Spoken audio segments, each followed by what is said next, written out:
জীবনে নিজের বাক্য সংযম রাখা খুব জরুরি, কেননা কথার দ্বারা দেওয়া আঘাত কখনোই সহজে সারে না।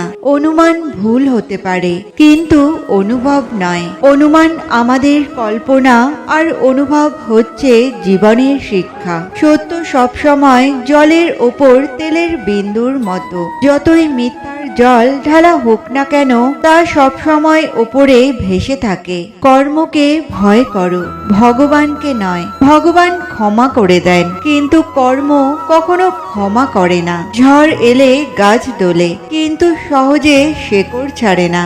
তেমনি জীবনে ঝড় এলে নিজের ইষ্টের নাম আঁকড়ে ধরো, তাহলেই তুমি অটল থাকবে।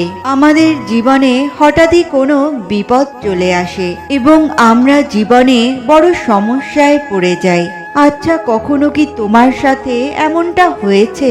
নিশ্চয়ই হয়েছে, কারণ এটা সমাজের নিয়ম, আর এটা প্রত্যেকের সাথেই হবে।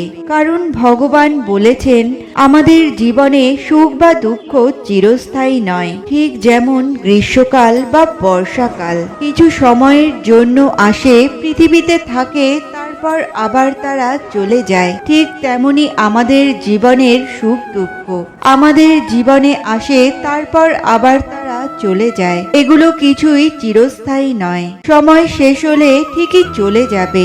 তাই ভগবান শ্রীকৃষ্ণ এই প্রসঙ্গে বলেছেন, জীবনে কঠিন সময় সব সময় শাস্তি নয়, অনেক সময় এটা মানুষকে অনেক বেশি শক্তিশালী করে তোলার একটি পথ।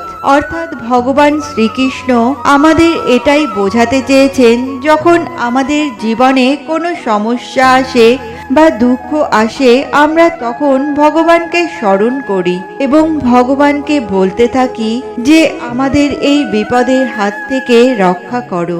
এবং সেই কারণেই ভগবান শ্রীকৃষ্ণ বলেছেন যে সবসময় জীবনের খারাপ পরিস্থিতি বা সবসময় জীবনের খারাপ সময় মানেই তোমার জীবনের শাস্তি, এটা কখনোই ভেবো না। এটা হয়তো তোমাকে তোমার জীবনে আরো বেশি কিছু পাইয়ে দেওয়ার রাস্তা, এবং তুমি বর্তমান সময়ে সেই রাস্তার মাধ্যমেই হেঁটে চলেছ। তাই আশা করছি তুমি খুব সহজেই বুঝতে পেরেছো। সমস্যাকে ভয় না পেয়ে ঈশ্বরের পরীক্ষা ভেবে হাসি মুখে কাটিয়ে দাও। কৃষ্ণ বলেন, ধর্মের জন্য যুদ্ধ করতে শেখো, অধর্মীর কাল হয়ে ওঠো, আর আপনজনের জন্য ত্যাগ করতে শেখো। মানুষ হৃদয় থেকে যা দান করতে পারে তা হাত দিয়ে কখনো সম্ভব হয় না, আর যে কিছু না বলেও সব বলে দিতে পারে তা কখনো শব্দ দিয়ে বলা যায় না।